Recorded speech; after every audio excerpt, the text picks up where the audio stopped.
One of the great things about podcasting is how information, scores, breaking news, all that stuff could come in a matter of seconds. And welcome to another edition of Unscripted 101 NBA Playoff Edition with a little bit of NHL playoffs. I'm going to do some NHL playoffs, a little bit of NHL playoffs, because I have a specific reason for that.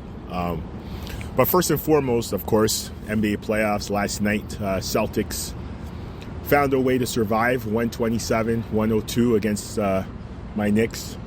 And I got to give a shout-out to Boston for finding a way after Jason Tatum's injury. And shout-out to Jason Tatum. Get well soon. You don't want to see anybody get hurt in this game at all. If you've played the game of basketball, which I have, you never want to see anybody get hurt. So shout-out to Jason Tatum. Get well. Get ready. And the court will be waiting for you.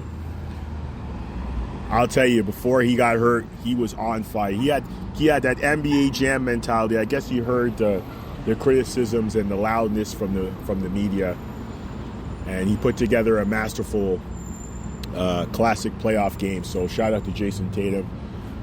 Celtics 127-102 to survive elimination in an elimination game. Derek White, 34 points, 7 for 13 from the three-point line, which I thought was classic Boston, live and die off the three. Jaylen Brown, 28 points, 26-28 if I'm correct. I don't want to get it right. Had 12 assists in a helping effort. It was a complete team effort. They caught fire from the three-point line. They found a way to make things happen, and the Knicks got to go back home and try to do something and try to close it off. You don't get rid of teams like that. So the Knicks are learning how this works. Boston's been in this position before. They came back from an 0-3 deficit against Miami a few years ago. They know how to crawl back. They just got to finish the job. So who's going to finish the job? We're going to find that out tomorrow night at Madison Square Gardens. Stay tuned for that. Timberwolves said goodbye to the Golden State Warriors, 121-110. Golden State just didn't have enough in the tank, but they had enough to play. When I say that, it's they knew they were missing pieces, and I said the piece that's going to have to step up in Steph's absence was Buddy Hield, and he did not. I'm not a media guy. I'm not here to criticize him or to put him down, but the facts remain that he has absolutely been a non-factor since going to Golden State. He was supposed to be a guy to help out. Jimmy Butler, I know everybody expects playoff Jimmy to do playoff Jimmy stuff, of course, but Jimmy Butler has gotten older. It's been a long season for Jimmy. The whole media circus and whole soap opera in Miami, that's gonna be draining. So Jimmy, Draymond, Kuminga, they can't do it by themselves. They can't do it together. They need everybody. And if I'm correct, I think it was 8 points he had. I'm just going to say Buddy Hield was the deciding factor. If Buddy Hield could have given you 15 points in those games, we'd be talking a different story right now. So Golden State's been said goodbye to. Minnesota's advancing to the Western Conference Finals. They're going to await Denver and OKC. That's a good series, of course. Again, OKC going through that learning process, going against a former champion. Former champions don't go away so quickly, so that's going to be an interesting and very intriguing scenario tonight to see if they can close it out. You got to learn some way, right? So, and of course, Indiana disposing of Cleveland. Cleveland with a lot of controversy on their squad right now, and Cleveland just seems to have the same problems. Minus the LeBron era, it just seems like they just don't understand. And of course, guys missing games and all that. I'm going to say this. You cannot miss games in the NBA playoffs. You cannot miss games in the NBA playoffs. It's imperative that you play. I know sometimes you can't. Injuries are part of the game. Sometimes there's that injury camp, but with the stuff going on, I'm not saying they should. If you're hurt, you're hurt. But with some of the guys that were sitting, I don't know. But the results show as Indiana has advanced to the Eastern Conference Finals and they await the Knicks or Boston. So We got 2 checked in and 4 more still trying to figure out who wants in and who wants out. So, but let me give you guys a little hockey here. So, Leaf fans last night got a 6-piece, 2 Kindine, some fries, 2 biscuits, 2 drinks from Tampa. Not Tampa, Florida Panthers. Gave them a 6-piece last night, 6-1. And my takeaway on this is a perfect example of, do you get it or not? They're not going to fire Craig Berube. He just got hired. He did the best he could what he's got. And I'll say this right now. They're probably going to get rid of some of those guys. And they're going to get rid of Mr. Shanahan, who's in the office. He's been there long enough. He hasn't got it done. You know how business works. You see it in the NBA with coaches. Coaches don't get a week to breathe. You're in today, you're gone tomorrow. Just ask Mike Malone. Just ask Budenholzer. Just ask Monty Williams. Just ask a whole host of these guys how quick you're in and how quick you're out. So, but Leaf fans, I have to say this. If you want to cheer for a team, cheer for the Oilers, who advanced to the Western Conference Finals for a second straight year with a 1-0 OT win against the Golden Knights of the Golden Knights of Las Vegas, who just won a Stanley Cup, 3-4 years ago? The Leafs haven't won since '67. Edmonton just came off a finals berth. And Florida, which the team the Leafs just played, just won the Stanley Cup. Come on, Leafs. Carolina, who's playing Washington, both of them have won cups.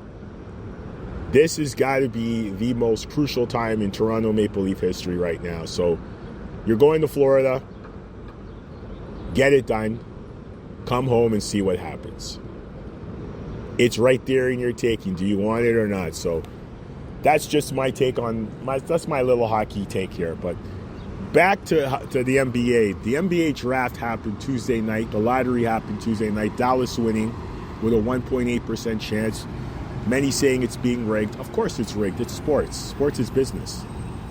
Now, I know what Adam Silver was trying to do, not allowing the teams that tank on purpose to get the draft. And I agree with that.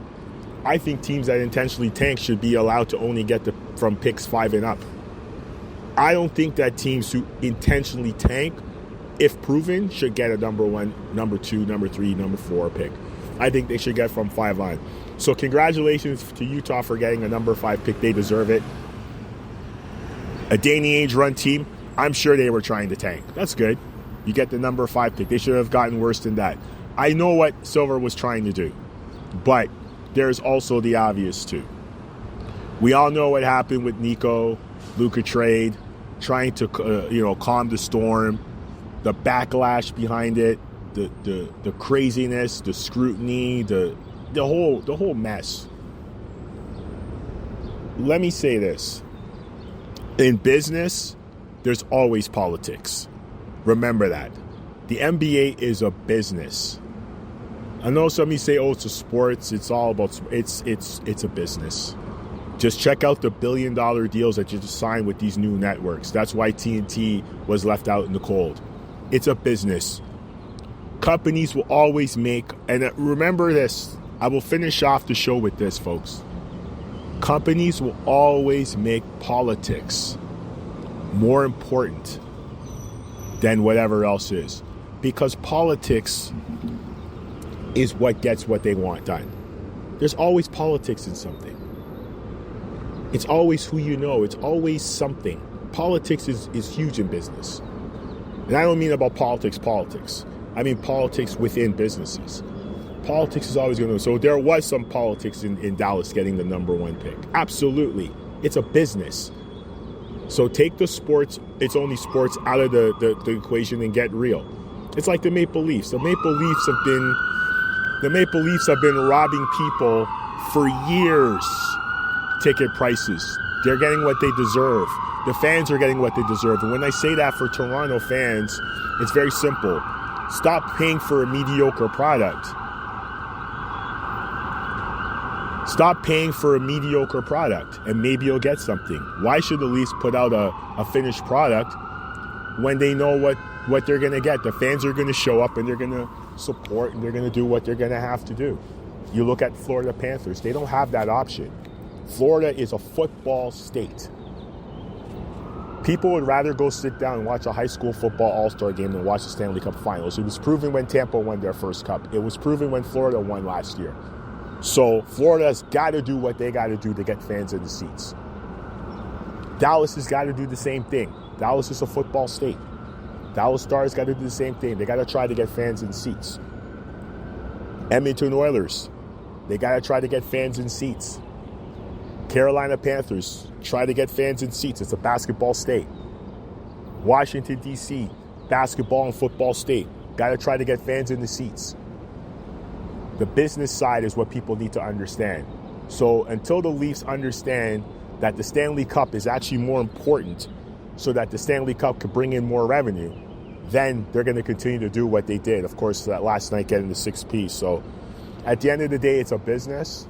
But it's also, for some teams, it's about winning. If you could take business and winning and put it together in one bowl, you're always going to be successful. You're always going to be successful. You look at the Denver Nuggets, for example. Denver Nuggets is not a big basketball market. They have to win. You know, people talk about Masai Ujiri. Let's talk about Masai. Masai won. Do you think Masai Ujiri would still be the president, GM, and executive and shareholder if the Raptors didn't win in 2019? No. Why is Brendan Shanahan still there?